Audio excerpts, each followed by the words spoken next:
in place of governance, COSO should go to the elected lawmakers, to the assembly, to the secretariat, and there the decision should be taken. So, the pivot of my debate is a right message gone by entire MLAs going to the fort?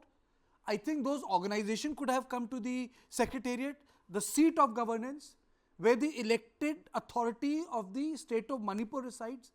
I am seeing it from a different perspective.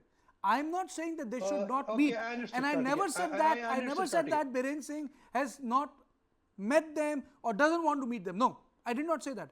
I said, why did everyone go to that fort? Why couldn't they have? They could have. Why couldn't they were accommodated where the seat of power resides? Is it the correct message? My question is different. Oh, there is nothing wrong. MLA is going to the Kangla Fort since it's a historical place, and the resolution taken by the all the members, MLAs, MPs, and the civil societies are also nothing against India or nothing against the Kuki. I'll read out the resolutions taken by the during the meeting. It says the first point is update the National Register of Citizens, that is NRC, which India government is also doing some action work on this. So they are asking, please update what is the progress on the NRC, and secondly, abrogate the suspension of operation with cookie Sioux groups. That is very valid. I have been talking about this in your programs many times, and many people are demanding because the reasons you know, because of the Sioux, the Kuki arms groups have been empowered, and our 60,000 troops of central forces, they are not able to do anything because of this agreement. And the third point is erect fencing along the Indo-Myanmar international border, which is very valid point, and the government of India is taking some valid actions. Only even the tender have been passed and the contracts are on. So number four is remove the names of Kuki illegal immigrants. We are not saying all the Kuki should be removed from scheduled tribes. Only the illegal immigrants cookies are to be removed from the scheduled tribe.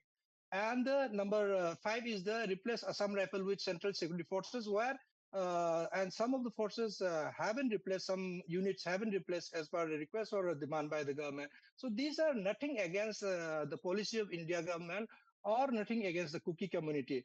I think these resolutions are available in internet and also in print media. So there's nothing wrong. These resolutions are very good. And with the meeting of the MLAs and the minister in Manipur, along with the civil societies, it's India government will take seriously now, I think, and they will bring definitely a solution in the near future. And we all are staying in this Kuki, either Kuki or Meiti. We all are suffering. We all know that. So the early solution can be brought by the central government. Your opening comments on the resolution that was passed, why did they choose that place, Kangla? And where does it lead Kangla is Manipur very to? symbolic. We should never forget that this used to be the fort of the Manipur kings of yore.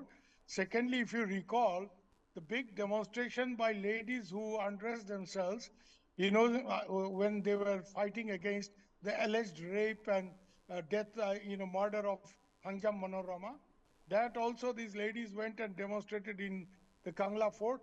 So Kangla is something that the Ronghor is to the Akhomia, the Ahom.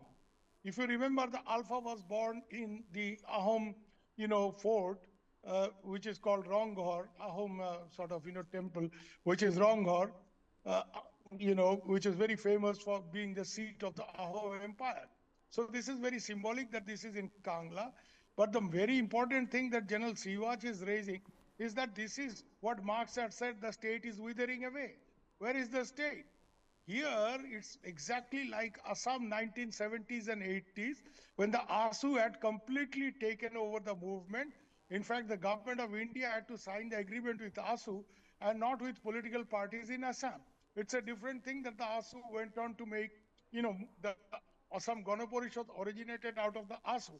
But the fact remains here is that a new militant organization which has surfaced practically around the time that this trouble started in May last year, this organization has become so powerful, of course, with patronage of powers that be, that they are now dictating terms. They are telling, MLAs of various political parties that you should sign this in the interest of Meiti community. So this is what, my professor at Oxford, Anthony D. Smith, used to say, ethnicization of society. The entire society no longer has its civil elements, no longer has its secular elements, no longer has its state elements. This is complete ethnicization of society that we have seen in countries like Lebanon, countries like the African countries, where 2 or 3 tribes are fighting each other and nobody is in control of the situation. There is no government worth its name. Now, it can happen in some African place or some place like Lebanon, but for this to happen in India, where militant groups are taking over, dictating the agenda about what should happen, and dictating an ethnic agenda, is very dangerous. Where is the government? Why are MLAs? You see, the power that is exercised by this group, Bengal, is so heavy that no MLA would like to go against them, because then they face the social wrath. So therefore, this is a situation which the government in Manipur is responsible for. This is a complete ethnicization of society, where ethnic militants will project ethnic demands and will fight an ethnic battle for control of the state, for control of what they believe to be their own homeland or whatever they call it. And this is the situation where, which Karl Marx had foreseen, the state will wither away. It didn't wither away. It did wither away in a communist country like the erstwhile Soviet Union. We hope this doesn't happen in India. And what is the central government doing? This is something that they should answer. How are these things being allowed? What is the government in Manipur doing? After, I mean, today, after this resolution, do you think there is a government in Manipur? If all the MLAs have to go and sign up some kind of covenant which is dictated by this kind of a outfit which was hardly known.